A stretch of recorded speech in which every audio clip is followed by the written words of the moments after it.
Empecemos.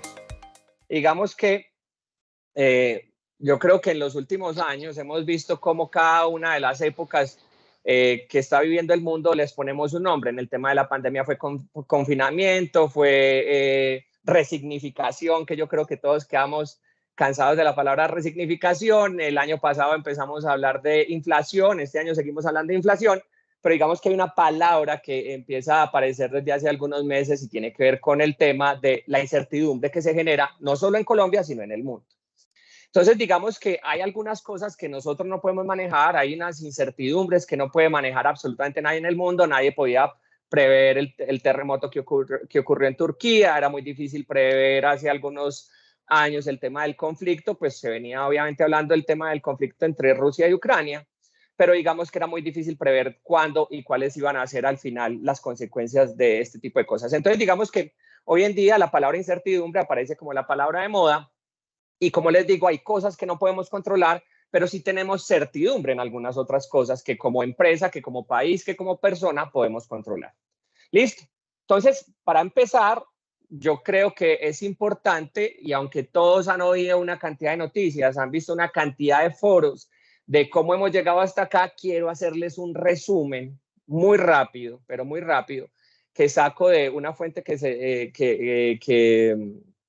ahí les voy a poner, de por qué y cómo hemos llegado hasta acá y qué nos ha traído hasta la situación en la que hoy en día estamos.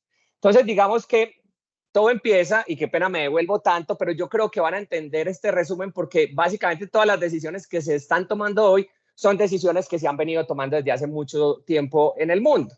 Digamos que el mundo no se acabó en el año 2009, no se acabó en el año 2012, como nos decían que se iba a acabar. Entonces, digamos que se siguen tomando decisiones y las decisiones vienen siendo tomadas desde hace muchísimo tiempo. Entonces, obviamente, en el año 2009 hay unos crecimientos que no eran los esperados para algunas de las economías más importantes del mundo y obviamente pues tuvo que ver con todo el tema de la crisis hipotecaria que se dio en ese año. Entonces, los bancos centrales, obviamente, y los gobiernos dicen hay que hacer algo y obviamente lo primero que se hace es decir, hombre, si tenemos un bajo consumo, si el PIB no es el que nosotros estamos queriendo, pues los bancos centrales toman la decisión de bajar las tasas de interés. Al bajar las tasas de interés, lo que ocurre es que obviamente los bancos centrales empiezan a entregar mucho más dinero, los bancos comerciales empiezan a entregar mucho más dinero a las empresas y a las familias y obviamente sale mucho más barato hacer ese consumo por el tema de las tasas de interés. Eso hace que las empresas puedan hacer expansiones mucho más rápido, eso hace que las empresas tengan mucho más liquidez como para poder tomar decisiones, pero también hace que las personas tengan mucho más dinero, que el mercado tenga mucho más dinero para hacer un tema de consumo. Y eso fue lo que hicieron entonces los bancos centrales con la crisis del 2009. Y esa crisis entonces empezó a superarse y obviamente empezamos a ver que empieza ese exceso de dinero, se empieza a invertir en diferentes cosas. Personas empezaron a invertir en empresas como Google, como todo lo que tenía que ver con el tema de metaverso en Facebook, con todo lo que tenía que ver con Apple, pero también con ese exceso de dinero, como había un exceso de flujo de caja, pues empezamos a mirar otro tipo de inversiones y empezaron a meter también, digamos que, o empezaron a haber inversiones en empresas como Tesla, que para el año 2018 todavía no daba ninguna utilidad, pero obviamente con el exceso de dinero, pues se le hizo una apuesta al futuro. Pero también ese exceso de dinero empezó a generar un tema de inversiones en cosas que para ese momento, aunque conocíamos desde hace mucho tiempo, empezaron a ser mucho más fuertes, como el tema del Bitcoin y todo lo que tenía que ver con criptomonedas y demás. Eso empezó entonces a salirse un poco de control y vuelven los bancos a decir, hay que hacer algo. ¿Por qué? Porque se estaba saliendo de control todo ese tema. ¿Y qué hace entonces en ese momento? Vuelven aquí en este tema, en vez de bajar las tasas de interés, suben las tasas de interés y eso hace que la economía, y eso hace que los bancos centrales y que las personas y que las industrias y que las empresas pues tengan mucha menos liquidez para poder hacer inversiones, hace que se ralentice un poco el tema, un poco el tema del consumo de las personas, pero hace también que se estabilice un poco la economía. Entonces empezamos a ver que la economía, y pongo Estados Unidos y Europa, porque obviamente pues son de esas economías muy importantes, empieza a fortalecerse y estamos hablando del año 2019. Hasta ahí todo estaba muy bien, lo que estábamos haciendo era bajar tasas de interés, subir tasas de interés y estábamos muy tranquilos porque la economía empezaba a presentar, digámoslo así, unos signos de fortaleza muy importantes, pero como vuelvo y les digo, hay cosas de las que nos podemos manejar. En marzo del año 2020 viene todo el tema de los cierres masivos, el tema del confinamiento, y obviamente pues se cierra el mundo y solo pueden empezar, solo se podía, digámoslo así, trabajar en empresas que tuvieran una importancia o un impacto muy grande para todo el tema del bienestar de las personas y demás. Ese cierre vuelve y hace que los bancos centrales tomen decisiones porque no se podía permitir que el consumo bajara tanto, y obviamente lo que hacen entonces, volvemos al mismo caso, es generar unos planes muy importantes. En Estados Unidos aparece todo lo que tiene que ver con el tema de Next Generation y, el programa de infraestructura, y en Europa todo lo que tenía que ver con el tema de Next Generation. Entonces, los bancos centrales empezaron a imprimir obviamente moneda nuevamente, y lo que se hace es que se vuelven a bajar las tasas de interés. Entonces, digamos que el mundo ha venido en esa montaña rusa de decir, estamos bien la economía, subimos la tasa de interés, empezamos a ver que se empieza a manejar mal el tema del exceso de flujo de dinero, se vuelven a subir las tasas de interés, a subir las tasas de interés, entonces volvemos a tener una economía y más fortalecida, llega el COVID y ahí lo que hacemos es bajar las tasas de interés. ¿Eso a qué nos llevó entonces? Nos llevó a que existiera un exceso de dinero, y ese exceso de dinero, pues obviamente hubo consumos, veníamos de un encierro de muchísimo tiempo, queríamos salir todos a vivir la vida, porque nos dimos cuenta que la vida en cualquier momento pues podía tener cualquier problema, y que nosotros deberíamos vivir la vida, y obviamente eso hace que tengamos muchísima demanda por muchos productos, ¿cierto? Pero que al estar en el cierre del tema del COVID, pues no hubieran tantos productos como la demanda estaba exigiendo, y obviamente eso hace que empiece a incrementarse el tema de la inflación. Uno de los grandes problemas que hubo con ese tema de los confinamientos fue que muchos de todo lo que tiene que ver con minería, con extracción de minería y demás, pues obviamente cesara sus actividades, y cuando volvimos a salir y empiezan a haber demanda de productos, pues vemos que la capacidad de esas mineras que habían cerrado, la extracción de minerales se había cerrado, pues obviamente no iba a alcanzar a producir todo lo que nosotros podíamos producir, todo lo que estaba demandando el mercado, y eso hace que suban los precios. Entonces hace que suba el precio del silicio, entonces al subir el precio del silicio sube el tema de los fertilizantes, sube el tema de la comida, sube el tema de los productos, por ejemplo, para el tema de construcción, entonces obviamente entonces sube también los precios de construcción, y en el tema de tecnología, pues ni qué decir, el tema de la importancia de estos minerales hace que también suba el tema de este tipo de cosas. Adicional a eso, viene todo el tema de la invasión de Rusia a Ucrania, y ese tema de la invasión de Rusia a Ucrania golpea básicamente a muchas zonas del mundo en todo lo que tenía que ver con fertilizantes, en todo lo que tenía que ver con todo el consumo de cereales, con la producción de cereales, pero también con todo lo que tenía que ver con energía. Y la Unión Europea viene y le dice a Rusia, venga, que yo le voy a aplicar algunas sanciones. Estados Unidos viene y le dice a Rusia, venga, que yo le voy a aplicar algunas sanciones. Eso hace que un productor de petróleo como Rusia, pues obviamente no tenga la capacidad pues de integrarse al mercado de esa forma, y el precio del barril de petróleo sube y se trepa pues a unos niveles que eran bien complejos de manejar, y eso hace obviamente que suba todo lo que tiene que ver con la relación en lo que hay del precio del combustible, del precio del petróleo, con todo lo que tiene que ver con las actividades que demandan mucho de ese precio del petróleo. Entonces empezamos a ver que el tema logístico subió, empezamos a ver que el tema del transporte marítimo subió, el transporte aéreo además también subió, y las cadenas productoras también obviamente empezaron a ver un tema complejo en sus precios de producción.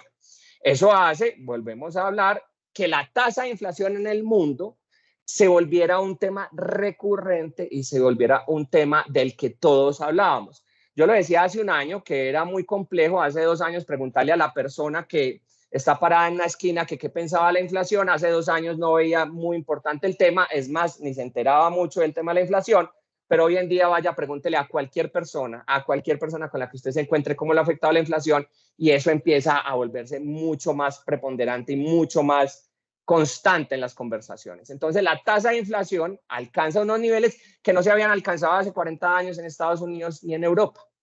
Es decir, la economía europea y la economía estadounidense obviamente se latinoamericanizó un poco. Digo latinoamericanizó no de forma peyorativa, sino que desde este lado del continente, pues digamos que nosotros estamos más acostumbrados a manejar tasas de inflación mucho más altas que las que manejaban en ese momento Estados Unidos y Europa. Entonces las tasas de inflación suben.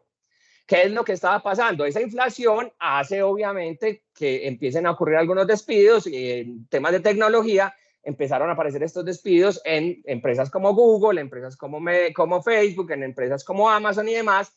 Y pensamos que, y ya les voy a decir por qué les estoy hablando de esto, pensamos que eso iba a hacer que obviamente el desempleo empezara a incrementarse, pero no. Hubo otra parte importante de esa parte de tecnología que empezó a recibir esa gente que se estaba quedando sin empleo. ¿Eso qué hace? Que la tasa de desempleo en los Estados Unidos se mantenga muy baja, ¿Por qué les estoy explicando esto?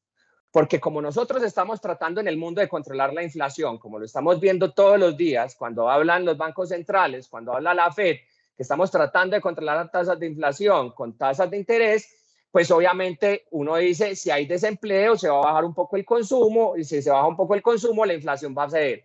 Y les digo esto es porque si no se ve el desempleo, por decir una cosa, y en este caso específico de los Estados Unidos, pues va a seguir habiendo demanda en la economía y obviamente la inflación va a ser muy difícil controlar.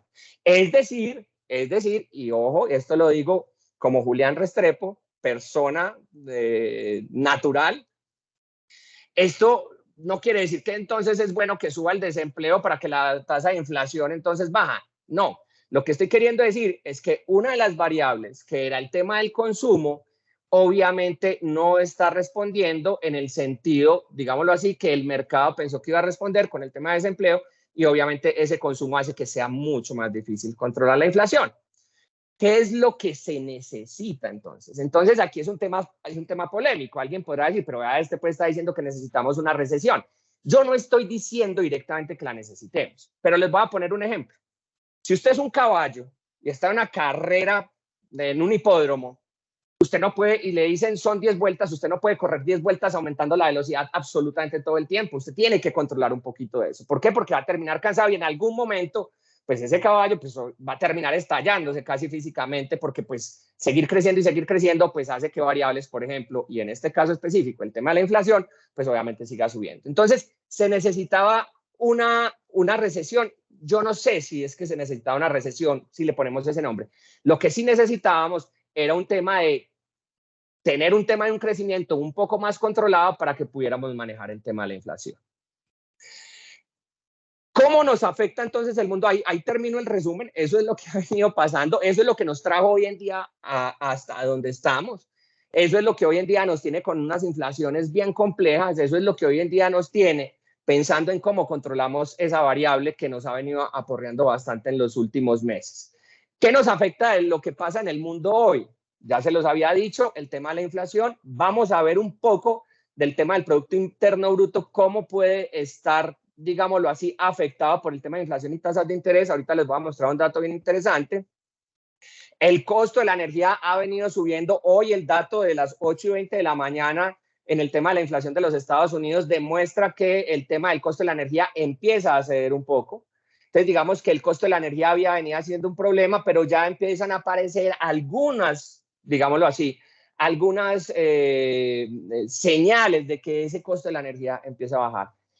El tema de las tasas de interés, la inflación, el dato que nos dan ahorita de Estados Unidos era que se estaba esperando una inflación del 5%. Recuerden que el año pasado llegó al 9%, que estaban esperando un 5%, llegó a un 4.9%, aunque es mínimo, las expectativas, la diferencia de lo que se esperaba versus lo que se encontró. Digamos que eso demuestra que empieza ya la inflación, por lo menos en Estados Unidos, a ceder un poco. Digo en Estados Unidos porque ahorita hablaremos un poquito de la inflación en Colombia y cómo vemos el tema de la inflación en Colombia.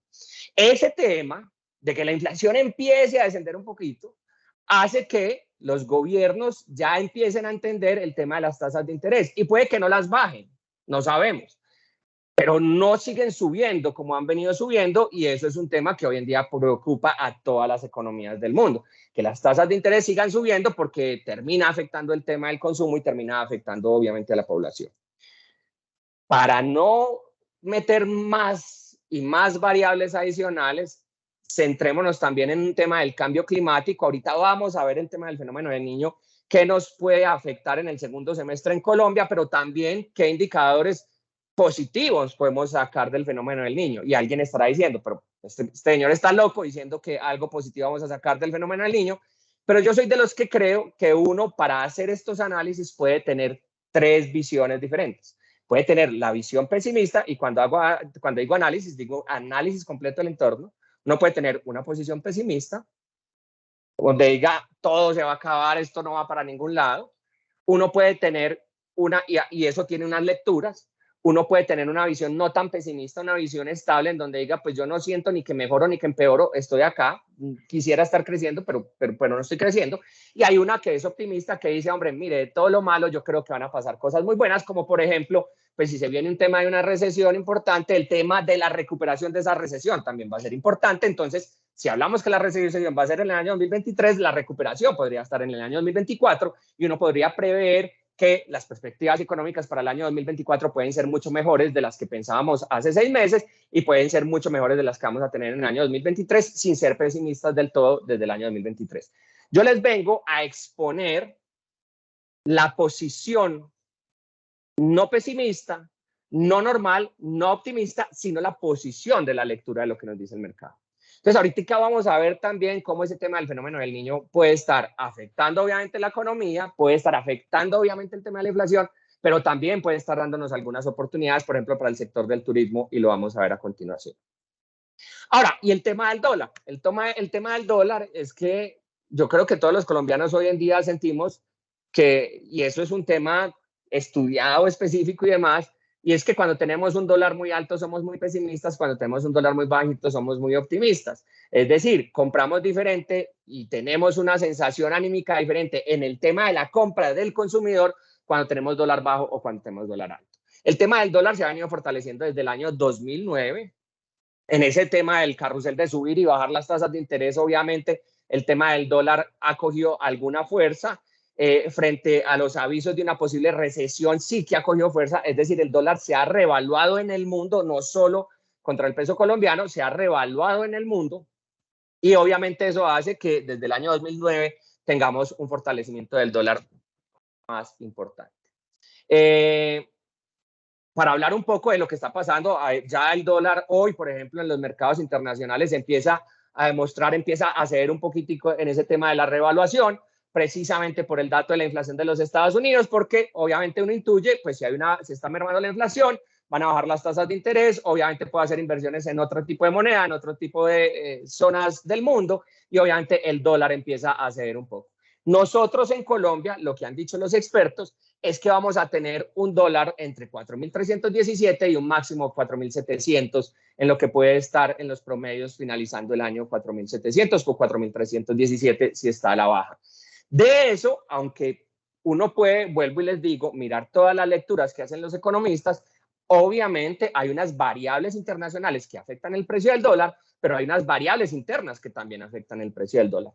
Camilo Herrera, que es una persona que yo admiro bastante, decía, mire, tenemos muy claro que ese tema de las incertidumbres o digamos de esas variables externas van a tener un comportamiento muy parecido en todos los países, pero nosotros tenemos un presidente, 4 años, ya le falta, ya va a cumplir 1 año, le quedarían faltando 3 años, y en esos 3 años, pues obviamente los anuncios que está haciendo el presidente han impactado un poco en el tema de la devaluación de la moneda frente al dólar. Hay personas que dirán absolutamente mentira, eso no es. Hay otras personas que estarán de acuerdo conmigo y otras no tanto, no importa. Eso se los dejo a la interpretación de ustedes, pero mi posición, la de Julián Restrepo, es decir que obviamente pues todos estos anuncios que se hacen, todo lo que venía pasando con el dólar hace más o menos 2 semanas que estábamos recuperando esa reevaluación o que nos estábamos revaluando frente al dólar, con los anuncios de los cambios ministeriales de la semana pasada, pues obviamente vuelve a tener un impacto y el dólar viene y le dice, vea, no solo son variables externas las que me afectan a mí, sino también variables internas. A todo eso, súmele que el precio del barril del petróleo está bajando, es decir, nosotros tenemos menos ingresos operacionales en Ecopetrol por el tema del precio del dólar y obviamente eso hace que vengan menos dólares a Colombia y eso hace que se afecte un poco también la tasa de cambio. Hay algunas personas que dicen que nos estamos comportando como Chile y Perú, que en los primeros 3 meses sale mucha inversión de Colombia, pero lo que estamos viendo es que también está llegando mucha inversión a Colombia. Eso quiere decir que el dólar va a estar medianamente controlado este año, y eso también quiere decir que hay inversionistas extranjeros que están viendo cosas muy distintas a las que nosotros podemos estar viendo o tienen un apetito al riesgo muy alto, porque pues hoy en día tenemos un nivel de riesgo un poco alto, lo dicen los bonos, los bonos de deuda de Colombia. Nos están diciendo, mire, pues hay una cantidad de gente saliendo de bonos de deuda de Colombia, pero también digamos que estamos viendo que hay una inversión que está llegando al país. El dólar cambia muchísimas cosas. El dólar cambia el precio de los alimentos. El dólar cambia el tema de las remesas, que también es muy importante. Al tener, obviamente, un cambio más fortalecido, el versus el dólar, pues obviamente vamos a tener menor dinero quienes reciben remesas. Teniendo un dólar a 4.700, así la tenemos a dólares de 4.300 pesos. Entonces, digamos que el dólar juega un papel muy importante. Y no contentos con lo que les estoy diciendo, el tema de la balanza comercial, es decir, nosotros estamos importando mucho más de lo que estamos exportando, hace también que los dólares salgan también del país y eso hace que también golpee el tema del precio y de la revaluación que está teniendo el dólar frente a la moneda colombiana. Eso es lo que nos afecta en el mundo. Hay un millón de cosas que nos pueden afectar, claro. Como se los decía ahorita, la incertidumbre, que es muy difícil de saber qué va a pasar en el mundo, por ejemplo, con el tema del terremoto de Turquía, pues sabemos que Turquía es un proveedor de acero muy importante para el mundo. ¿Qué pasa si hay un terremoto en Turquía? Que nadie estaba esperando el terremoto en Turquía. Es decir, las proyecciones de los economistas tienen, digámoslo así, una lectura de los históricos estadísticos y una cantidad de cosas que permiten visualizar qué puede pasar, pero que se vienen abajo con muchas cosas que pasan en el mundo, y ese tema del terremoto, pues nadie lo estaba planeando, nadie tenía claro eso. Obviamente la industria del acero en Turquía se ve afectada por el terremoto, obviamente entonces no pueden producir la cantidad de acero que están produciendo, pero el mundo sigue demandando acero y volvemos a tener una inflación en esos temas. Es decir, pasan una cantidad de cosas en el mundo que a nosotros en última nos terminan afectando. Y cuando les digo nosotros, no son las grandes empresas, no son las corporativas y grandes empresas, claro que sí. Digamos que ellas están un poco más expuestas, pero también tienen, digamos, un poco más de respaldo por el tamaño que tienen las empresas, por el entendimiento de mercado, por la diversificación de sus inversiones, pero eso termina afectando también a una persona de una tienda en Soacha, termina afectando a una persona de una tienda en Malambo, termina afectando a una persona de una tienda en Cali. Y yo creo que ya me entendieron el concepto. ¿Por qué? Porque obviamente si los precios de los alimentos suben, porque obviamente si los precios de las materias primas suben, porque si el tema del costo de la energía sube, termina afectando a cualquier persona en este planeta sin ser específico en ningún país. Entonces, digamos que esos temas en el mundo nos han venido afectando a nosotros en la economía colombiana. ¿Vamos bien hasta ahí? ¿No hay ninguna pregunta? Sigo entonces. Miren este dato tan complejo. Y este dato es importante por la diapositiva que sigue. El Producto Interno Bruto en el año 2021 en el mundo fue de 96 billones de dólares. Pero si usted coge estos 4 países, está el 50% del Producto Interno Bruto del mundo. Estados Unidos, China, Japón y Alemania. Ahí en esos 4 países está el 50% del Producto Interno Bruto mundial del año 2021. Quiere decir eso entonces que si la economía estadounidense tiene algún traspiés, o si la economía europea o si la economía china tiene algún traspiés, obviamente termina afectando a absolutamente todo el mundo. Y esto lo digo por lo siguiente, y se los decía, era importante para entender la diapositiva siguiente. Según los datos del Banco Mundial de enero del 2023, el crecimiento, las perspectivas de crecimiento en el mundo para el año 2023 es del 1.7%. Es la más baja desde 1990. Esto no nos tiene que alarmar. ¿Por qué? Porque el Banco Mundial, de acuerdo a lo que va pasando en el mundo, porque también el Banco Mundial, por más expertos que tenga, no puede tener certidumbre sobre muchas cosas de las que van a pasar. Esto puede hacer que cambie las perspectivas de crecimiento para el mundo en lo que tiene que ver del crecimiento de la economía. Pero estamos hablando que el dato de enero del Banco Mundial habla del 1.7%, que es la más baja desde el año 1990. Y el crecimiento en economías avanzadas en el año 2022 fue del 2.5 y para el año 2023 es del 0.5. Es la mayor desaceleración en 50 años. Les vuelvo y les digo, usted puede tener tres posiciones, o lo ve todo pesimista, o ve que no pasa nada, o lo ve muy optimista. Esto lo único que quiere decir, y vuelvo y les digo, lo voy a ver desde el lado optimista, lo que quiere decir es que aunque hay una desaceleración, la economía va a seguir creciendo, porque vamos a crecer al 0.5 en el mundo, en el tema de economías avanzadas, y el 1.7 en el promedio mundial. Para Estados Unidos, entonces, ahí tienen los crecimientos esperados para el año 2023. Digamos que no tenemos pues una visión así hermosa como para el año 2023, pero vuelvo y les digo, mientras eso no sea negativo, es un tema que realmente tiene que mirarse desde el lado optimista de que el mundo va a seguir creciendo. El tema es la desaceleración compleja, pero como se los decía, es una desaceleración que va a ayudar a manejar un poquitico el tema de la inflación. Pero miren este otro dato adicional. Estamos hablando de la inflación. Acuérdense que, yo vuelvo y les digo, si la inflación sube, imagínense el tema de la inflación y de las tasas de interés como un péndulo. ¿Listo? Entonces tengo la bolita acá y esta bolita se llama se llama inflación. Si yo suelto el péndulo, ese péndulo va a ir con mucha fuerza hacia el otro lado, que son las tasas de interés. Mientras más arriba suelte el péndulo, es decir, mientras mayor sea la inflación, lo que vamos a tener son unas tasas de interés mucho más altas. Eso está claro. Entiendan ese tema como un péndulo, que entre más arriba lo suelte, la tasa de interés sea más alta, el tema de el tema de la inflación, la suelte más arriba, es decir, sea más alta la inflación, las tasas de interés van a ser mucho más altas.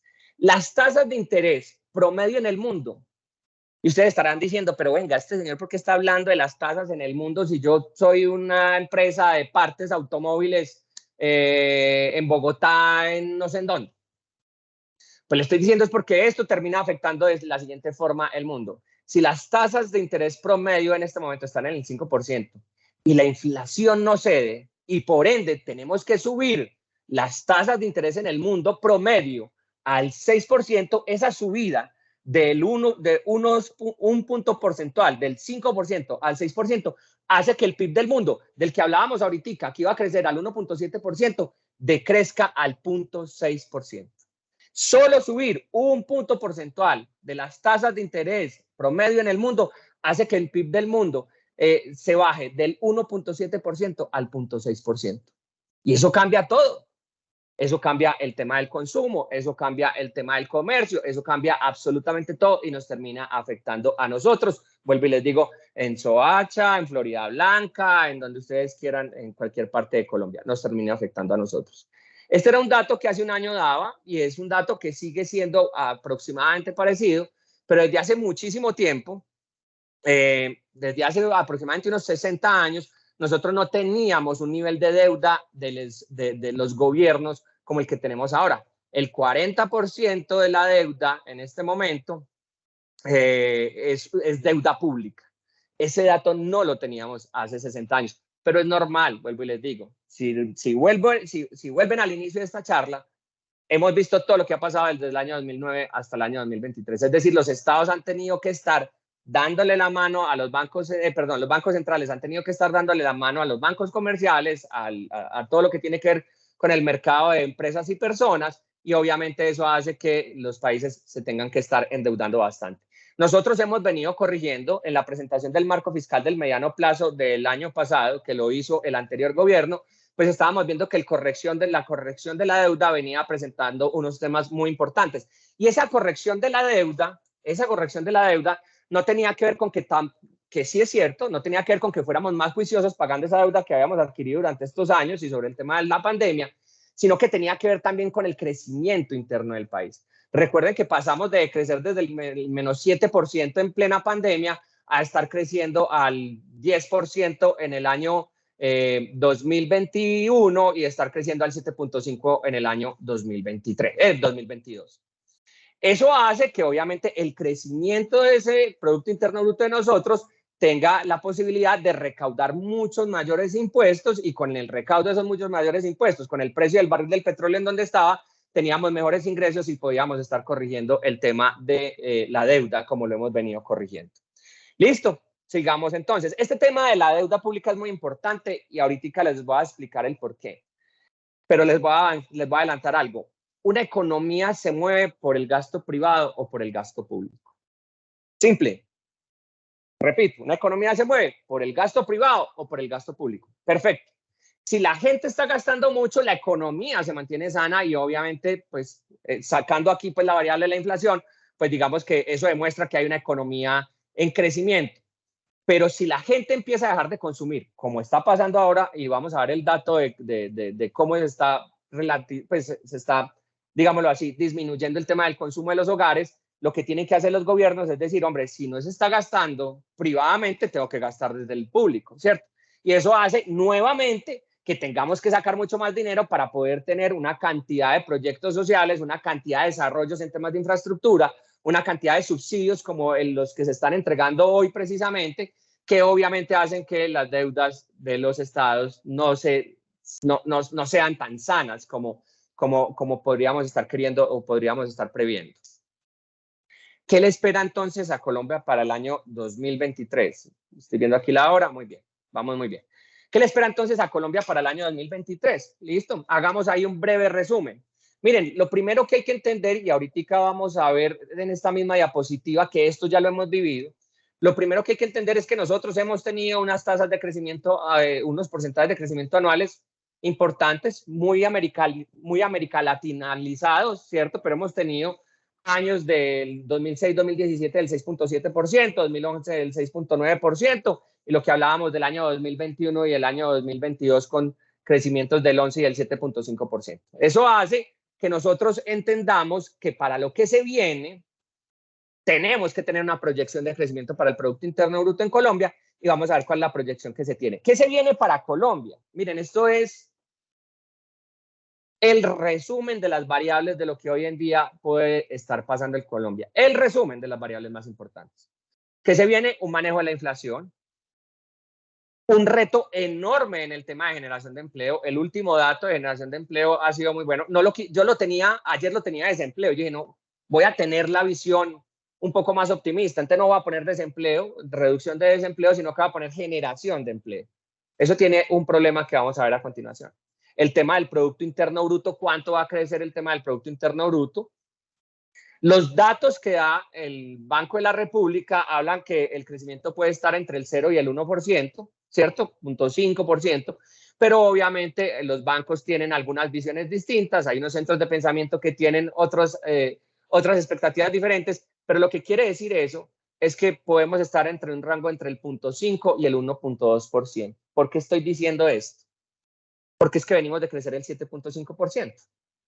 Y si llegamos a crecer el 0.5%, claramente estamos teniendo una desaceleración, que claramente se va a dar porque no vamos a tener los niveles de crecimiento que tuvimos en el año 2021 y 2022. Es decir, vamos a pasar de crecer un 7.5% a crecer un 0.5% o 1.2%. El tema del dólar, ya hablamos bastante del tema del dólar. El tema de las remesas, ya hablamos un poco del tema de las remesas. El tema del consumo, lo que les he venido diciendo. Lo que les voy a mostrar a continuación. El índice de confianza se ha venido deteriorando un poco.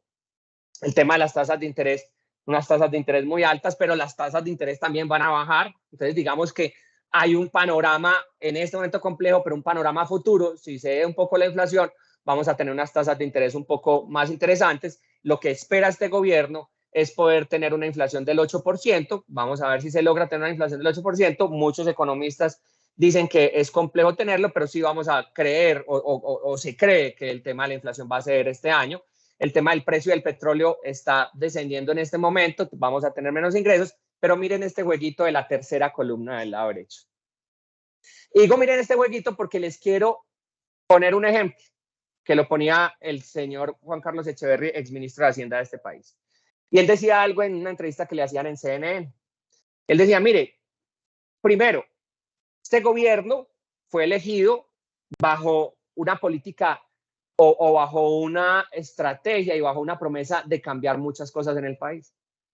Y digamos que en parte lo está cumpliendo. Él dice, mire, hay unas reformas que son urgentes. Todos, absolutamente todos los economistas, todos los directores de tanques de pensamiento, todos los directores de gremios, dicho también por el doctor Cabal, de FENALCO, todos creemos que deben de haber unos reajustes, que tienen que haber unas reformas necesarias para que el país pueda avanzar. Pero, como lo decía Juan Carlos Echeverry, imagínense que usted es un malabarista y tiene 3 peloticas para hacer los malabares. Con 3 pelotas usted tranquilamente puede hacer un malabar y no se le va a caer ninguna pelota. Pero lo que está haciendo este gobierno, está poniendo una cantidad de reformas en esta legislatura. Cuando hablo de legislatura es lo que el Congreso puede debatir en estos primeros 6 meses, y está poniendo muchísimas pelotas para que el malabarista siga haciendo eso. Alguna de esas pelotas se tenía que caer y ya se cayó la primera. Que recuerden que se cayó una de las reformas que había presentado este gobierno. Entonces, digamos que esto hace que en esta primera legislatura se estén haciendo muchísimos debates de temas muy, muy, muy importantes y muy, muy relevantes.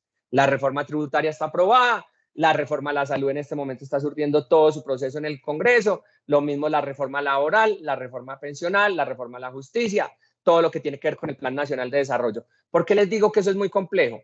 Porque están haciendo muchísimas reformas o se están debatiendo muchísimas reformas en 6 meses.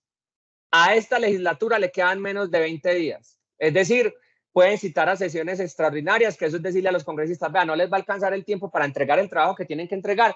Aquí hay unas sesiones extraordinarias, pero recuerden que ya hubo sesiones extraordinarias en marzo y no pasó absolutamente nada. Y esa legislatura se acaba ahora a mitad de año, porque el gobierno tiene el afán de presentar esas reformas entonces en este primer semestre, ojo pues, con el riesgo de que no pasen muchísimas reformas por todo el estancamiento de los debates que tiene que dar de estas mismas reformas. Pero el gobierno dice, mire, el segundo semestre es un segundo semestre que no va a haber una legislatura que pueda debatir mucho las reformas. ¿Por qué? Simple, por el tema de elecciones. Ellos van a estar, los congresistas van a estar concentrados en el tema de las elecciones regionales. Entonces, digamos que ese tema de la segunda legislatura o el segundo semestre, la legislatura del segundo semestre, pues obviamente no le podría aprobar esas reformas, que él necesita aprobarlas para poder obviamente hacer todo su plan de gobierno. Una que él dijo que era muy importante, que le habían aprobado, fue el Plan Nacional de Desarrollo. Acuérdense que el Plan Nacional de Desarrollo, él lo decía la semana pasada, venía trabajando con el plan de desarrollo del gobierno anterior. Este nuevo Plan Nacional de Desarrollo tiene unas metas completamente distintas: bajar el desempleo al 8.5%, disminuir todo lo que tiene que ver con el índice de pobreza. Tiene unas metas, incrementar el tema de la educación, el tema de la educación superior. Tiene una cantidad de metas muy importantes. Yo las tengo aquí en las diapositivas, pero digamos que me las voy a saltar, las oculté, porque eso obviamente nos quita tiempo y ya tenemos muy poco tiempo para ir terminando. Es decir, esas reformas, si no se aprueban en esta legislatura, difícilmente van a surtirse en la próxima legislatura en el segundo semestre, y eso hace obviamente que no tenga entonces él las herramientas que él cree que necesita para poder cumplir con su plan de gobierno en la actualidad. Hay una muy compleja y que nos atañe a nosotros hoy en este gremio y que obviamente tiene unos impactos bien complicados: el tema de la reforma laboral.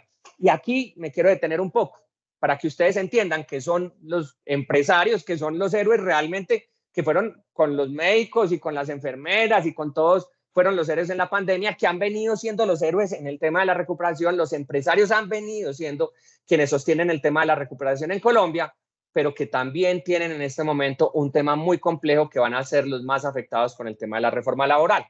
La reforma laboral, varios puntos importantes. Cuando usted va a negociar el salario mínimo, y todos vemos esas noticias finalizando noviembre, empezando diciembre, que la negociación del salario mínimo, se sientan en una mesa todos los actores importantes para tomar esa decisión durante 3 semanas.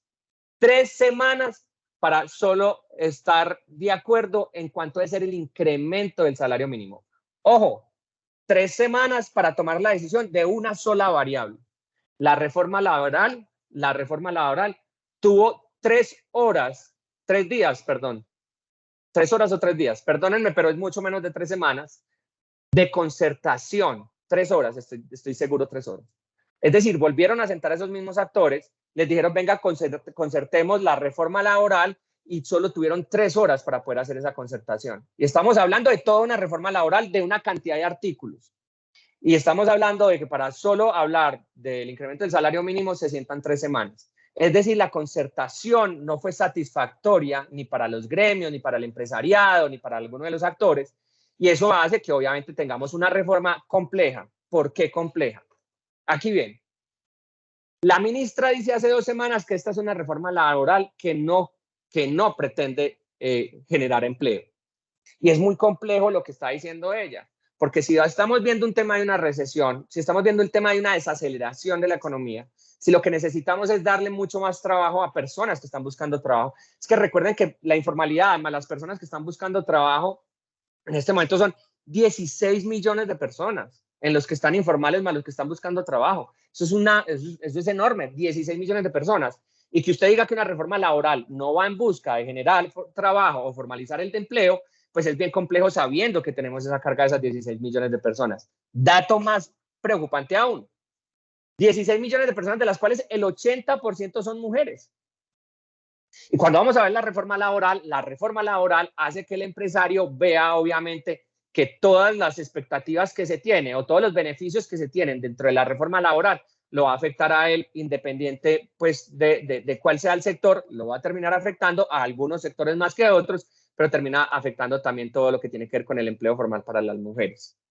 De la reforma laboral está muy claro que, según lo que dice la ministra, lo que se pretende es darle mucha más estabilidad a las personas que hoy en día tienen trabajo, y desde la concertación decían que de todos los articulados el 80% tiene que ver mucho con los pliegos de condiciones de los sindicatos y solo el 6% tiene que ver con lo que dice la misión de empleo que se debería hacer. Es decir, claramente es una reforma laboral que pretende darle, digámosle así, mucho más fortaleza a las personas que hoy en día tienen trabajo, pero no genera empleo. Y eso es un tema bien complejo. Una reforma laboral, lo que uno esperaría es que generara empleo. ¿Por qué? Porque el empleo es una de las instituciones más importantes que hoy en día tiene Colombia. Porque es que del empleo de las personas depende el consumo. Porque es que del empleo de las personas depende la tributación de las personas. Porque es que del empleo de las personas depende lo que nosotros le podemos meter al tema, los aportes al tema del sector salud. Es decir, la generación de empleo es uno de los, si no es el más importante, es uno de los más importantes variables que tienen que tener en cuenta para lo que tiene que surtir en los próximos años Colombia. Entonces, si la reforma laboral, que es una reforma bien compleja, que es una reforma necesaria, obviamente es necesaria, esa reforma laboral no va hacia la generación de empleo, pues obviamente digamos que para el punto de vista mío, de Julián Restrepo, como persona natural, vuelvo y lo digo, es un tema que es una reforma laboral que queda coja. No tendría que generar empleo. Sigamos entonces, ¿qué más está pasando en Colombia? Y vámonos a un tema muy importante, el consumidor. ¿Por qué el consumidor es importante? Porque yo vuelvo y les digo, los crecimientos del año 2022, perdón, del año 2021 y del 2022 y la recuperación que tuvimos del tema de la pandemia desde el año 2019 al año 2020 estuvo muy apalancado por el consumo interno del país. El consumo interno del país hizo que nuestra economía tuviera un comportamiento muy exitoso frente a los crecimientos del Producto Interno Bruto de los demás países. Entonces, hablemos un poco del consumidor. ¿Qué le está pasando al consumidor? Miren, se los decía ahorita, uno tiene que tener gasto público y gasto privado. Si el gasto privado está disminuyendo, que ya lo vamos a ver, que es el tema del consumidor, el gasto público tiene que crecer, como lo dijimos ahorita, es decir, el gobierno tiene que hacer muchas más estrategias para poder generar esa confianza en la economía y que la economía siga creciendo. Pero ¿qué está pasando con el consumidor en Colombia? Esto es lo que está pasando con el consumidor en Colombia. El del lado izquierdo es el decrecimiento que tuvo el consumo del gasto de los hogares en enero de este año, y este del 3% es el que tuvo el mismo tema de gasto de los hogares para el mes de marzo, frente al mes de marzo del año pasado. Es decir, claramente el gasto del consumidor en Colombia, el gasto de los hogares, se está viendo afectado. Eso es uno de los indicadores para entender que la economía colombiana viene en una desaceleración. Algunos dirán mucho más rápido de lo que se esperaba, otros dirán de acuerdo a lo que se esperaba, otros podrán decir yo no creía que se iba a desacelerar de esa forma. Entonces, digamos que sí está demostrando eso el tema de la economía en Colombia, el tema del decrecimiento. ¿Qué pasa con ese tema del decrecimiento? Y es que el pocket share, es decir, lo que tiene uno en el bolsillo, esto es un dato de radar también, uno dice, miren, aquí vamos a ver esto a continuación. Las personas de los niveles socioeconómicos 1 y 2, y este es un dato que ya les había dado hace un año, pero es importante volverlo a traer a colación, Los ingresos que reciben utilizan el 45% de su salario para la compra de alimentos. Y las personas de ingresos altos utilizan el 20% de su salario para la compra de alimentos. ¿Qué quiere decir esto? Que si no controlamos la inflación en temas de alimentos, que parece que ya está llegando a su pico y ya empieza a ceder un poco, pues obviamente las personas tienen menos plata en el bolsillo para poder gastar y para poder consumir, y obviamente la economía se va a ver afectada. Es decir, si siguen subiendo los precios de los alimentos, las personas de niveles socioeconómicos 1 y 2 van a tener menos para consumir en otras categorías distintas a las de alimentos. Y ojo a este dato, las personas de ingresos socioeconómicos 4, 5 y 6 que adquieren créditos tienen tasas de interés muy altas por el tema de la inflación también, y eso hace que cambie la cantidad de dinero que tienen en su bolsillo para pagar esas obligaciones financieras. Es decir, estamos frente a un panorama bien complejo en el sentido de, si sigue subiendo la inflación, los niveles socioeconómicos unidos van a estar más golpeados, la inflación en temas de alimento, y si siguen subiendo las tasas de interés, pues obviamente van a estar más golpeados los niveles socioeconómicos 5 y 6, lo que quiere decir eso, que el consumo en el gasto de los hogares va a seguir siendo negativo o va a seguir viéndose aporreado por este tema. Ahorita oía yo, porque el cuestionamiento grande que se le ha hecho a la reforma laboral es la que yo les dije a ustedes ahorita, el cuestionamiento grande que se les está haciendo es, usted no está generando empleo, la ministra hoy, hace 1 hora salió a decir que para eso iba a haber otras estrategias adicionales, que eran estrategias estructurales que iban a poder generar empleo. Hay que esperar cuáles son las estrategias adicionales de las que se están hablando. Miren este dato para los niveles socioeconómicos 4, 5 y 6. Aquí vemos cuánto ha sido el tema de la cuota hipotecaria a 120 meses, cuota a crédito de consumo y todo lo que tiene que ver con el tema de tarjeta de crédito. Si ustedes se dan cuenta, hoy en día las personas de niveles socioeconómicos 4, 5 y 6 tienen desde marzo del 2022 una cuota hipotecaria mucho más alta. Es decir, tienen menos para consumir, como lo habíamos hablado, pero miren el incremento que se ha venido dando. No es un incremento cualquiera, es un incremento casi como una pared. Entonces, obviamente, eso está afectando el consumo en Colombia. Y empezamos a ver algunas cosas como el tema de la venta de vivienda, que se ha venido bajando casi a niveles. Leía un artículo este fin de semana del exministro Vargas Lleras, en donde decía que el sector de la construcción había tenido un descenso en las ventas del 50%. Y eso se ve claramente pues con todo el tema del crédito hipotecario y demás.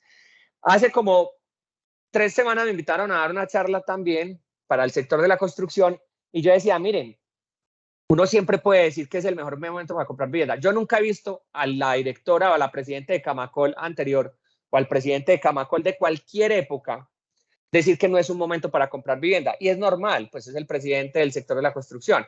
Pero a usted siempre le dicen, es un momento para comprar vivienda. Si a mí me preguntan hoy en día, si me preguntaban hace 2 años, yo le diría, es el momento para comprar vivienda. ¿Por qué? Porque las tasas de interés están súper bajitas, porque uno se puede meter en ese tema, porque hoy en día hay un muy buen dinero circulando en la economía colombiana. Es el momento de comprar vivienda. Pero si me preguntan hoy que las tasas de interés también están altas, también les voy a decir que es un muy buen momento para comprar vivienda.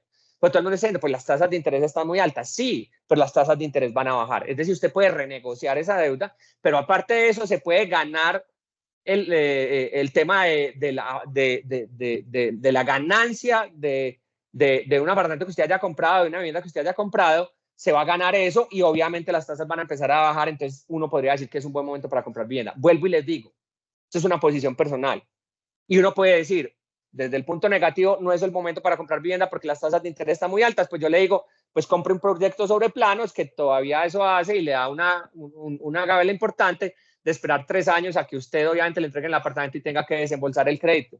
De las tasas de interés en 3 años esperemos que ya estén bajitas y obviamente es el momento ahora de comprar vivienda entonces. Entonces vuelvo y les digo, pueden haber muchas visiones, pero lo que estamos viendo es que la venta de vehículos está bajando, la venta de vehículos nuevos está bajando, estamos viendo que la venta de vivienda está bajando y eso tiene que ver con algo muy importante del consumidor. Y es que en este momento todo lo que son bienes de estos durables, ¿cierto? Que son vivienda, que son electrodomésticos, que son esos productos, ya los compramos hace más o menos 1 año o 2 años. Con el tema del día sin IVA, uno no cambia televisor cada año, entonces digamos que esas inversiones ya se hicieron y eso es lo que estamos viendo que se está bajando un poquito. Y en el tema de semidurables y Y en el tema de perecederos, pues obviamente es donde hoy en día está el consumo en temas de los posibles incrementos de consumo en ese tema.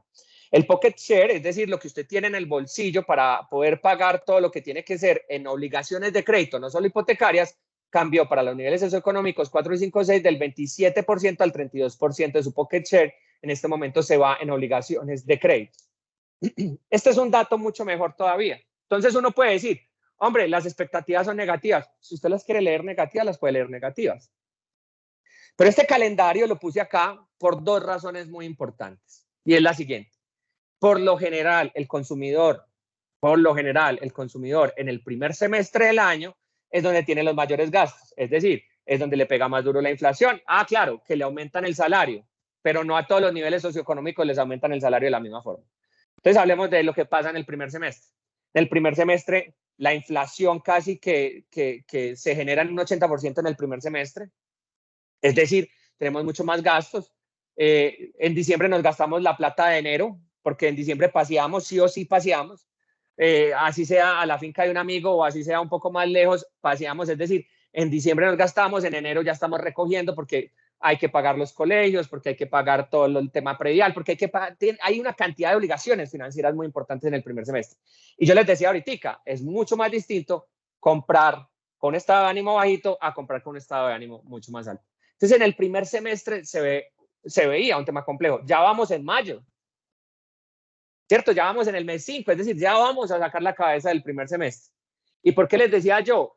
Porque obviamente, si uno quiere ser pesimista, este primer semestre iba a ser muy duro, pero en el segundo semestre, por lo general, es donde se vienen los gastos. ¿Por qué? Porque se va a seguir celebrando el día el 30 de octubre, se va a seguir celebrando, porque van a haber fiestas de disfraces, se van a seguir celebrando, porque los conciertos en las ciudades es donde más se hacen en el segundo semestre, es porque en donde más regalos tenemos para dar, porque según los datos, pues hay más gente que nace en el segundo semestre que en el primer semestre, entonces obviamente queremos dar más regalos, se viene diciembre y nos volvemos a gastar la plata de enero del año 2024 en diciembre, es decir, se viene el semestre en donde podemos desquitarnos de esto que nos está pasando.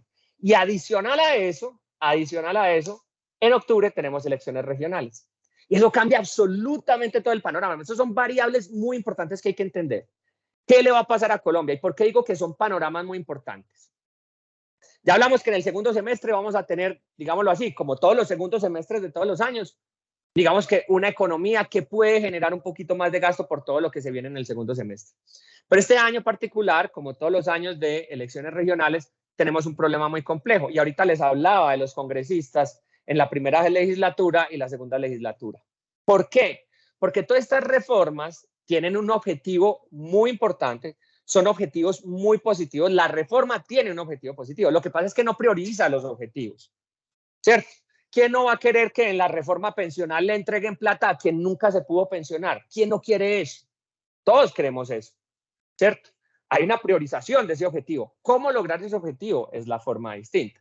Estas reformas que están en el primer semestre, y les hago énfasis en octubre y en el tema de elecciones, es porque los congresistas, al ver que vienen elecciones, pues tienen que empezar a decir lo que el pueblo quiere oír, que se les va a dar mucho más subsidios. Yo particularmente no estoy de acuerdo con que entreguen subsidios y entreguen subsidios. Uno lo que tiene que generar es riqueza, uno lo que tiene que ser más productivo, uno lo que tiene que generar es más negocios para poderle dar, digámoslo así, trabajo a la gente, que la gente no dependa del Estado y no tengamos que entregar tantos subsidios, sino que podamos generar empleo y que las mismas personas sean capaces de solventar sus gastos con el empleo que generan.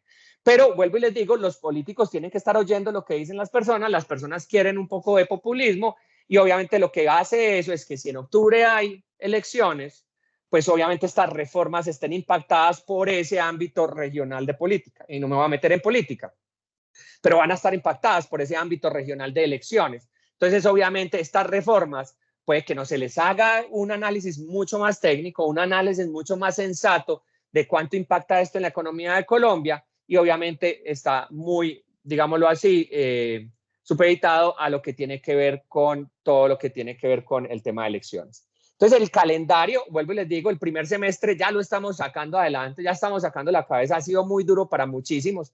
Para ustedes, los empresarios, ha sido muy complejo, pero el segundo semestre se viene algo muy positivo, pero también tenemos dos temas que quisiera tocar para ir cerrando. El primero, el fenómeno del niño. ¿Qué pasa con el fenómeno del niño? En este momento las expectativas de posibilidades de ocurrencia del fenómeno del Niño pasaron de 40% hace más o menos 6 meses en el último semestre del año, a que las expectativas de ocurrencia del fenómeno del Niño pasaron del 40% a pasar un 85% en los meses de septiembre, octubre, noviembre y diciembre. Es decir, estamos incrementando la posibilidad que se el tema del fenómeno del Niño, casi que ya es un hecho que se va a dar el fenómeno del Niño. ¿Qué pasa con el fenómeno del Niño? Entonces, acuérdense, estamos sacando la cabeza porque la inflación empieza a ceder un poquitico.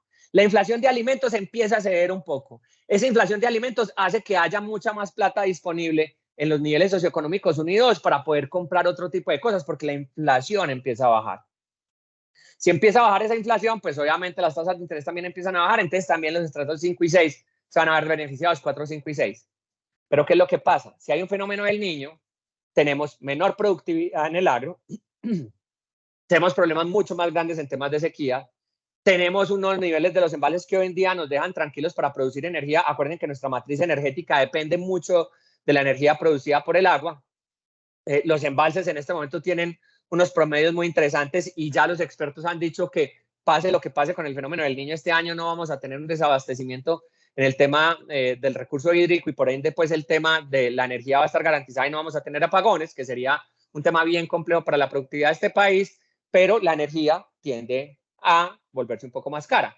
Los alimentos, al tener estas sequías, al tener menor productividad, es decir, vamos a tener menos productos, pero vamos a seguir teniendo la misma demanda, van a incrementar el precio de los alimentos, entonces ahí es donde uno dice, pero espere un momentico, estamos sacando la cabeza porque la inflación empieza a ceder y usted ya nos habla de un fenómeno del Niño, pero así hemos vivido siempre.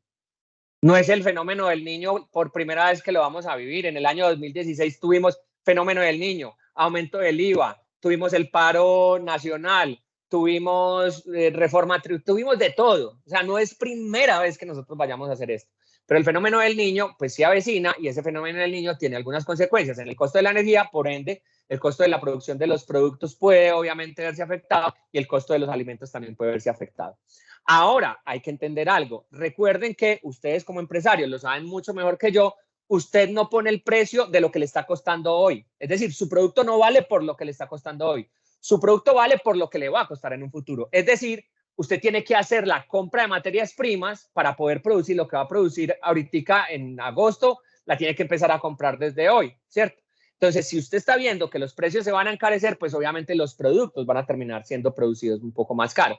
Eso quiere decir que cuando estemos sacando la cabeza en el tema de inflación, el fenómeno del Niño nos puede volver a decir y nos dice, venga, siéntese un ratico, teníamos unas expectativas distintas, aquí vamos a crecer un poquitico en el tema de la inflación.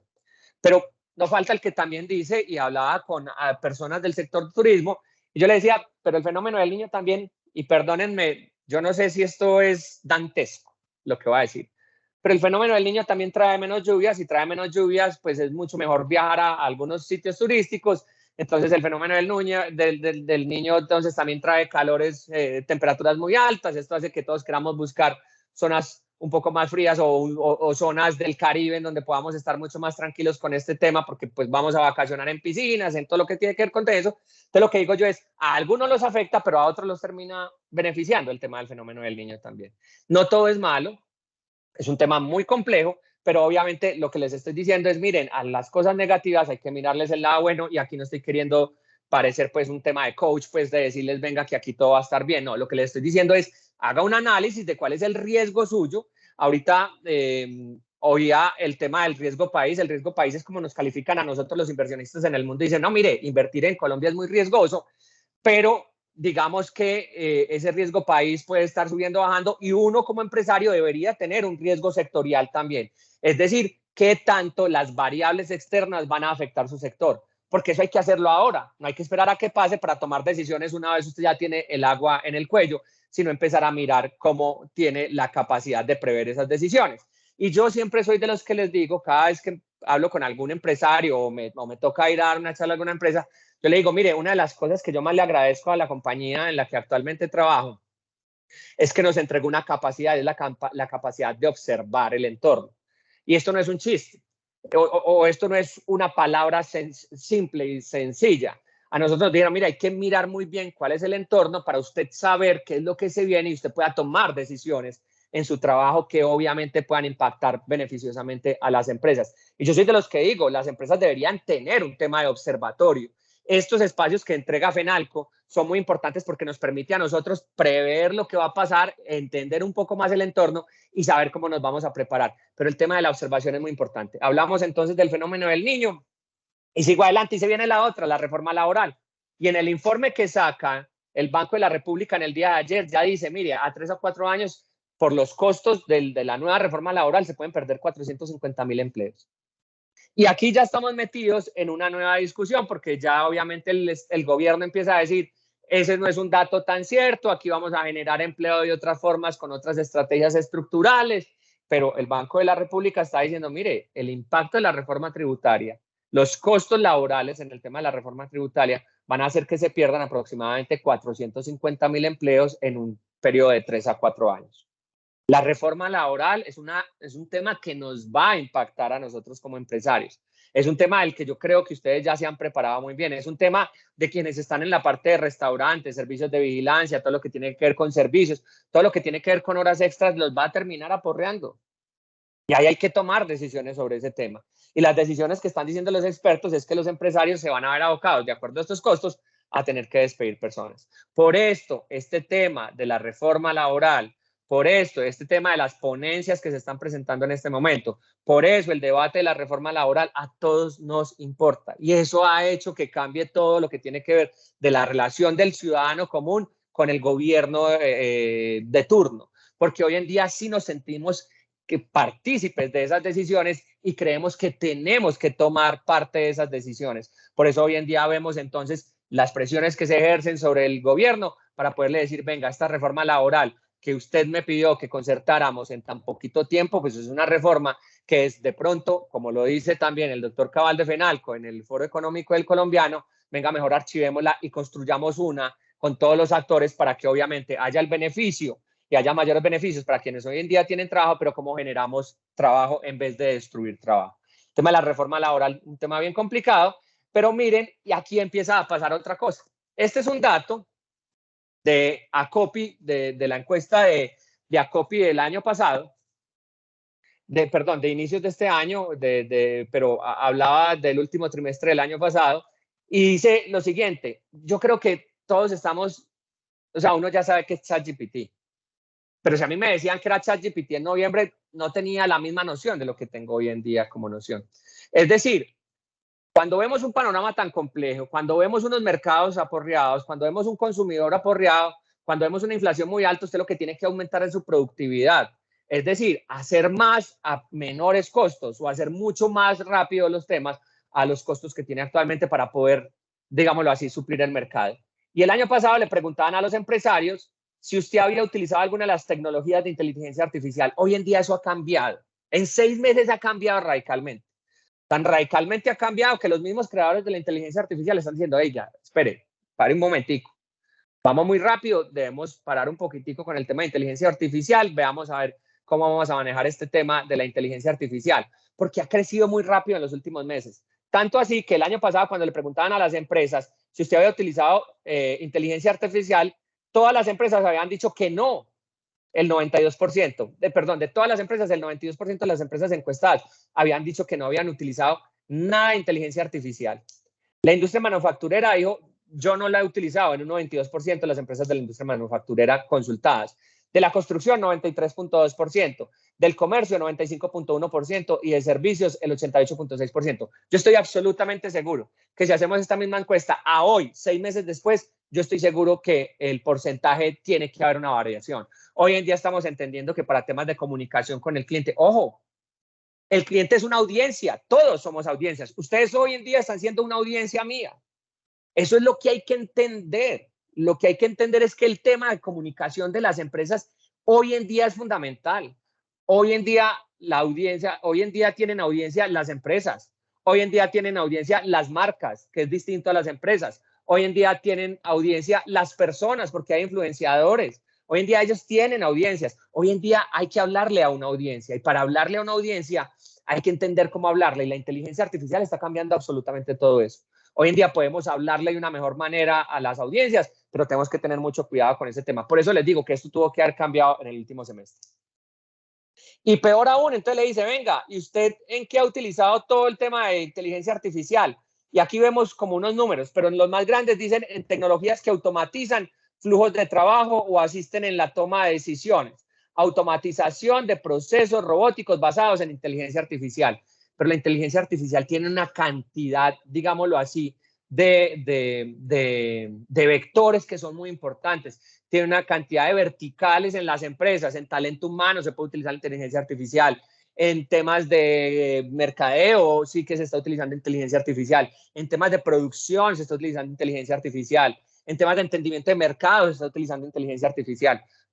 Y usted ya no necesita ser una gran empresa para poder utilizar inteligencia artificial. Hoy en día las inteligencias artificiales están para que las puedan utilizar cualquier tipo de empresas y de cualquier tipo de tamaño.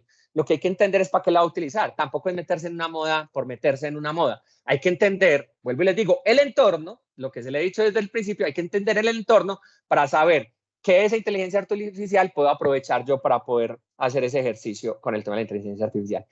Ahora, ya para ir cerrando, miren, este dato que yo les estaba diciendo, de un crecimiento del 1%, con inflaciones altas, no tan altas como las que tenemos ahora, pero con inflación muy parecida, ya lo tuvimos en el año 2009. 1.1 de crecimiento, en el año 2017, 1.4 de crecimiento. Esto ya nos ha pasado. ¿Qué es lo que pasa? Las inflaciones que tuvimos el año pasado y las que estamos teniendo, no le había tocado como empresario a la generación que hoy en día, en su mayoría, está al frente de las empresas. Es decir, yo tengo 45 años, los cumplí este mes, el mes pasado, pero yo nunca había estado al frente de una empresa cuando las inflaciones eran muy altas, pero mi papá sí.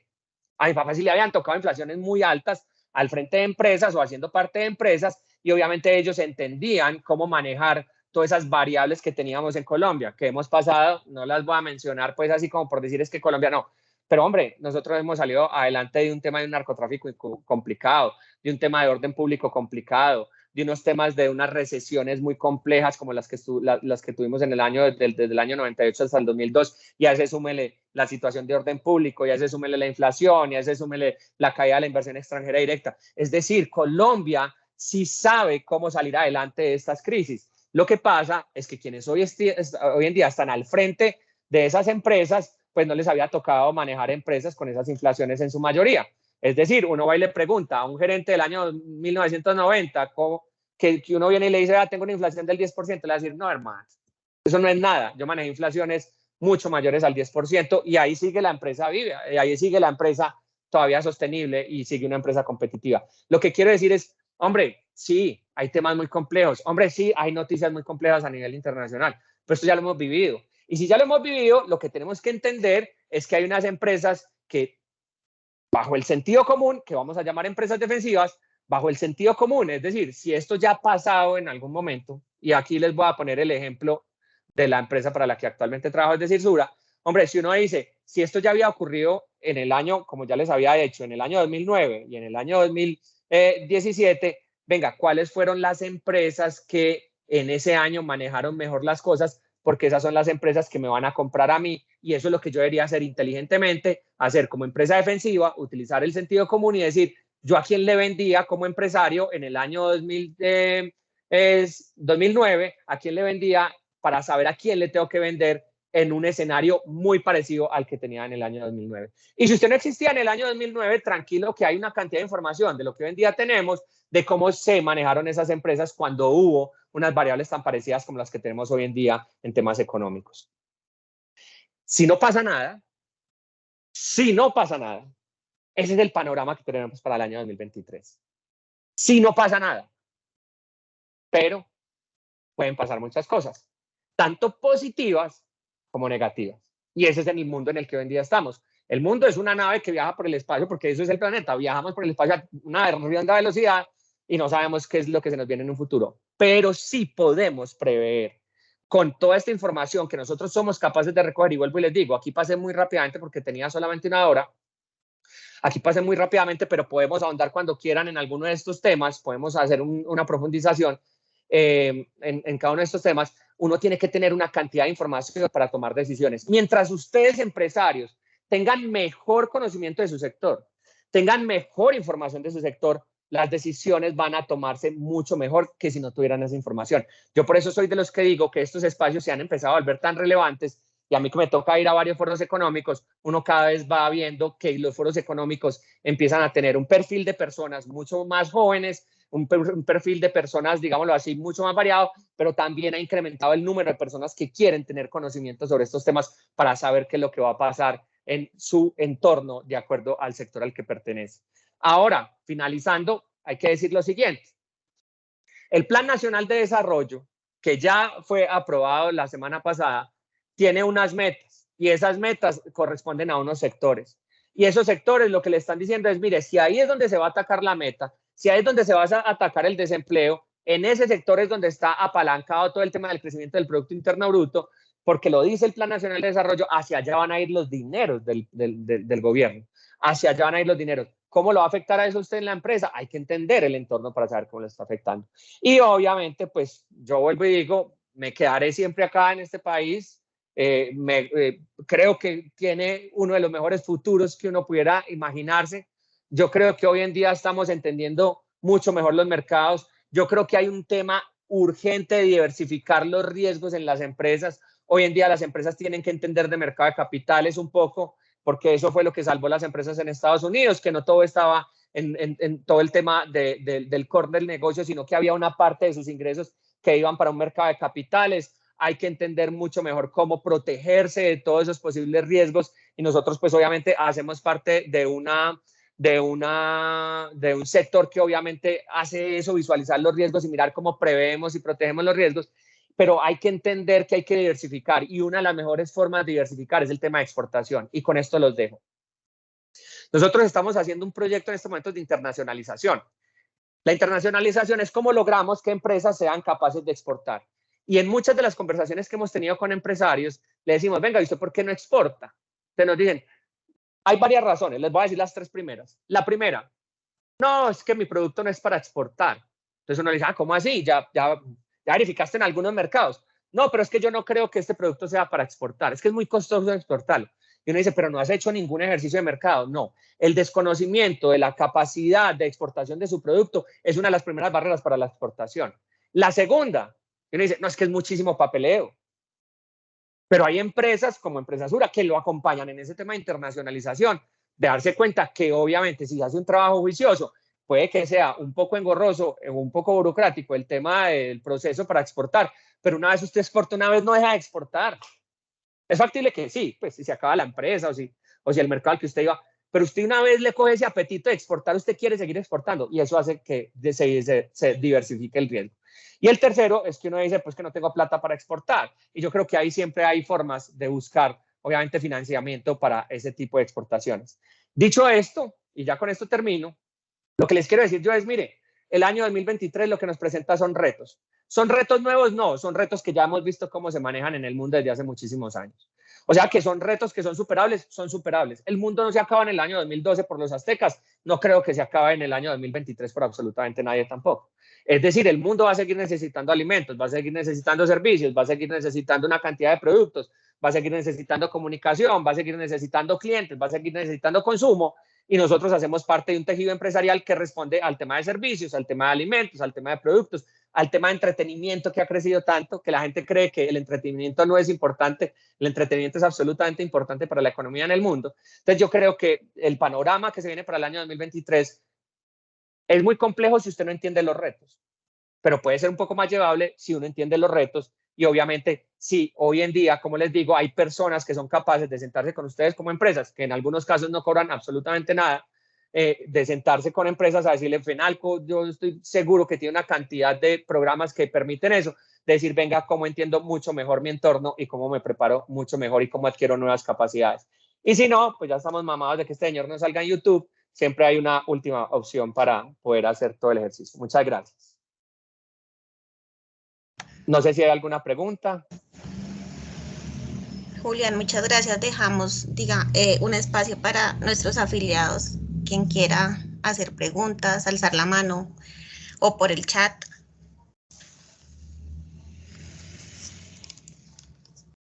No hay ninguna pregunta. Bueno, o estuve muy enredado o muy aburrido o estuve absolutamente acertado. No, súper acertado, súper buena la charla. Nos deja pensando en toda esa información que nos dio hoy, nos deja pensando en muchas cosas. Tengo una manito alzada. Adriana, tienes Perfecto. la palabra. No, darte las gracias, súper chévere la conferencia, súper el tema espectacular. Queda uno a pesar de la incertidumbre, con un poco de certidumbre. Así Entonces, es. muy chévere, muchísimas gracias. Ariana, muchas gracias a ti. Y es verdad, es lo que yo les decía ahorita. Mientras uno esté mejor preparado, pues obviamente el golpe o los retos van a ser más superables o el golpe va a ser un poco más fácil de sobrellevar. No sé si alguien más tiene alguna otra pregunta en temas de dólar, en temas de, no sé, mercado, de lo que ustedes quieran. Vuelvo y les digo, yo aquí les di un repaso muy rápido, no permite el tiempo profundizar sobre algunos temas, pero Penalco sabe que estamos en Sura abiertos a cualquier profundización que se tenga que hacer, así sea de una sola empresa. Yo no tengo ningún problema. A mí me invitan mucho y me dicen, Julián, vení, sentate con nosotros un ratico, hablemos una hora, yo pertenezco a Fenalco, esto es una empresa de esto, vení, miremos qué puede pasar, aquí estaremos. Sea para uno o para 100 empresas, estamos dispuestos para todo lo que ustedes necesiten. Gracias, Julián. Santiago, tienes la palabra. Julián, buenos días, muchas gracias Hola, Santiago. por tu charla, realmente bastante interesante. Julián, una pregunta, nosotros somos una empresa importadora de repuestos y pues trabajamos mucho en función del dólar. Se ha hablado mucho de un límite, de un techo, bueno, un piso para el dólar de 4.500, 4.700. ¿Tú crees que puede seguir bajando y ubicarse realmente a través de los 4.000 o el mercado ya ha descontado todas las cosas que ha salido a hablar la ministra, la nueva presidencia de Ecopetrol? Sí. Santiago, te voy a responder como Julián Restrepo, respondiéndole a Santiago como dos amigos en la calle, ¿cierto? Porque pues los economistas se han venido equivocando en muchas cosas y en el tema del dólar se han equivocado bastante. Yo te digo algo, lo que sí está por descontado, perdónenme, y esta es una posición personal, no quiero involucrar a la empresa en la que trabajo, quiero que entiendan que esta es una posición personal, para poder hablar tranquilamente del dólar, Santiago, y responderte. Yo creo que el dólar tiene 700 o 1.000 pesos que van a estar siempre metidos dentro de la cotización del dólar, de acuerdo a las variables internas. Y alguien decía, quítenle el Twitter al presidente, ¿cierto? Porque básicamente el precio que hoy en día tenemos del dólar, las variables internas de lo que uno puede leer de los economistas tienen 700 o 1.000 pesos adicionales simplemente por digámoslo así, por los mensajes que envía el gobierno, ¿cierto? Eso quiere decir que si nosotros tenemos un dólar a 4.540, podríamos estar a 3.540 o a 3.700 pesos.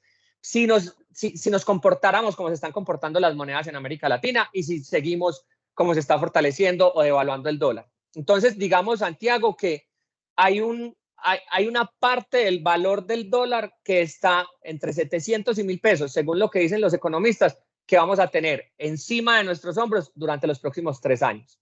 O sea, de eso, délo por descontado de acuerdo a lo que dicen los economistas.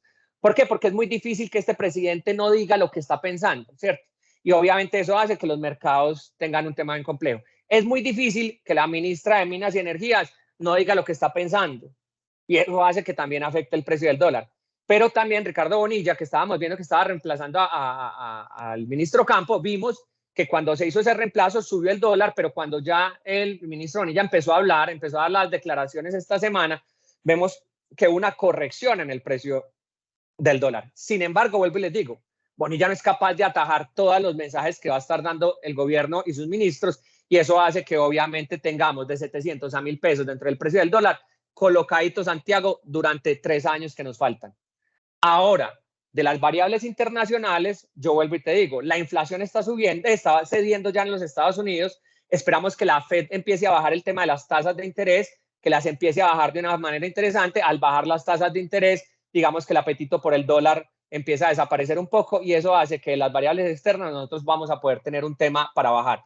Si vos me preguntás, y es cierto, en el sector en el que vos estás, que depende tanto de las materias primas que vienen o que ustedes importan, pues digamos que para este año yo creo que el dólar no va a bajar de 4.317 pesos, que fue la última estimación que vi, y esperamos que no suba a 4.717. Uno se mete pues también a algunas páginas y yo he visto dólares a 7.300 en las proyecciones, pero también he visto dólares a 3.200. Pero si uno es un poco, digámoslo así, un poco más conservador, yo creo que vamos a estar moviéndonos entre 4.300 y entre 4.700 pesos por dólar en este momento. ¿Qué puede cambiar? Muchas cosas.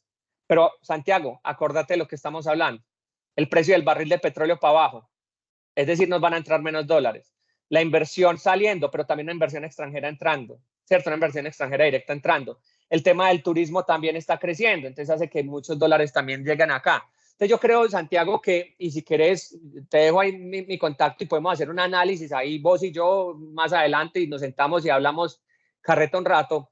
Yo creo que sí hay que estar muy pendiente de lo que puede estar pasando, Santiago, para tomar decisiones de compra en el tema de autopartes, si es el tema tuyo o en lo que tenga que ver con el tema de lo que vos traes. Nos podemos sentar y podemos hacer algún análisis de cómo se ha comportado cuando el dólar, cuando el precio del barril del petróleo empieza a bajar. Yo creo que hay que mirar cuánto eso ha impactado la moneda colombiana para poder nosotros entender el ejercicio de cuánto puede cambiar. Hay un dato muy complejo que presentó Ecopetrol hace 2 días o ayer fue que presentó, y es que aunque tuvimos mayor producción en el tema de barriles de petróleo, pues todo el tema de la reforma tributaria más el tema del precio del barril del petróleo, pues nos ha generado menos ingresos que en el último trimestre y más ingresos que en el trimestre que comprende de enero a marzo del año 2022. Eso quiere decir que vamos a tener menores ingresos, pues uno podría pensar que si el precio del barril del petróleo baja, pues vamos a tener menos ingresos en el tema de dólares del país, pero también vamos a tener, digámoslo así, como un respirito en que no haya tanta demanda por el dólar y pueda bajar un poquitico. Pero puedes moverte entre 4.317 y 4.700. Si llegó en diciembre a 3.500, no me vas a decir, es que Julián se equivocó. No, hay una cantidad de variables adicionales que es muy complejo. Pues yo creo que en ese rango te puedes mover de 4.300 a 4.700 pesos más o menos. Muchísimas gracias, Julián. Y después pido entonces tu contacto para claro, un poco. Claro, perfecto. Es más, les voy a dejar aquí, no tengo ningún problema, les voy a dejar aquí mi teléfono personal. Me pueden escribir ahí. Me pueden invitar a lo que quieran. Fiestas, cumpleaños, primeras comuniones, lo que quieran. Aquí estamos. Julián Restrepo. ¿Alguna otra pregunta? Yo creo que me pasé ahí todo de la hora. Sí, bastante. Tranquilo que estábamos con una gabelita ahí en horario. Ok, listo, perfecto. Bueno, si no hay más preguntas. No tenemos más, exacto. Entonces, nada, agradecerte mucho el espacio, el tiempo. A Luisa también por ayudarnos a gestionar esta charla que es muy interesante y con bastante información que realmente los empresarios necesitan y darles el optimismo necesario para continuar, que es lo importante en este momento. Entonces, nada, muchísimas gracias a Sura, a Luisa, a Juliana, a Camilo y a las personas que se conectaron el día de hoy por la puntualidad y por confiar en estas charlas. Muchas gracias. Bueno, no, muchísimas gracias, que estén muy bien.